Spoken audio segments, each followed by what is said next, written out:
Bilan rapide de la semaine, avec 2 livres lus et 2 lectures en cours. Première lecture terminée, The Intruder de Frida McFadden, qui est son dernier, sorti il y a quelques mois. En anglais, il n'est pas encore disponible en français. Comme dans la psy, ici, l'histoire se passe dans un endroit isolé durant une nuit, où notre héroïne principale va être enfermée dans une cabine au milieu de nulle part pendant une tempête. Et à un moment va se présenter une jeune ado perdue par là, couverte de sang. J'en dis pas plus, mais bien évidemment, le mystère c'est de savoir qui est cet ado, que fait-elle là, d'où vient-elle et à qui appartient le sang qui est sur elle. Donc on y retrouve un peu ce côté huis clos de la psy, comme j'ai dit. Par contre, il ne faut pas s'entendre à des énormes rebondissements comme ce livre-là. Là, on est plutôt sur du Frida, on va dire, moyen. Donc c'est pas mauvais, mais c'est pas non plus un des meilleurs Frida. Pour ma deuxième lecture, c'est sur Kindle Unlimited que je l'ai trouvé, et il s'agit du premier tome de Mindfuck Series de S.T. Abbey, Le Risque. Donc c'est un premier tome très court, en 120-130 pages. C'est une dark romance, donc attention pour public majeur et averti, avec beaucoup de trigger warning.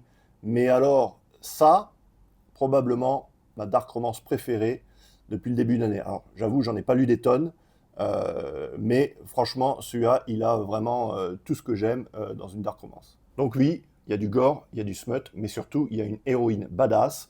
Ce que j'aime bien, c'est que les rôles sont un peu inversés, parce que souvent dans les dark romances, c'est le type qui est un peu dangereux, on va dire, et très torturé. Là, c'est plutôt l'inverse, c'est plutôt la nana qui est torturée et le mec qui est à peu près normal.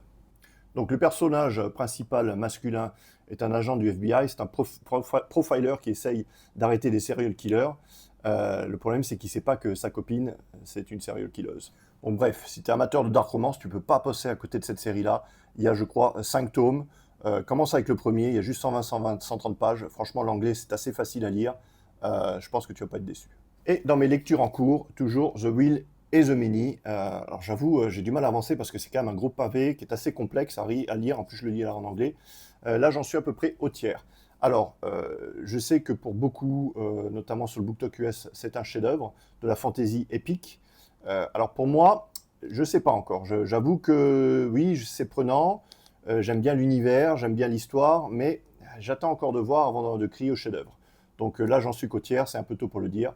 Donc, affaire à suivre. Enfin, ma lecture du soir en ce moment, c'est Puzzle de Franck Tillet. Donc là, c'est pareil, j'en suis à peu près au tiers du livre. Ouais, pour le moment, l'intrigue m'accroche, je suis pris. Ça a l'air vraiment très sympa.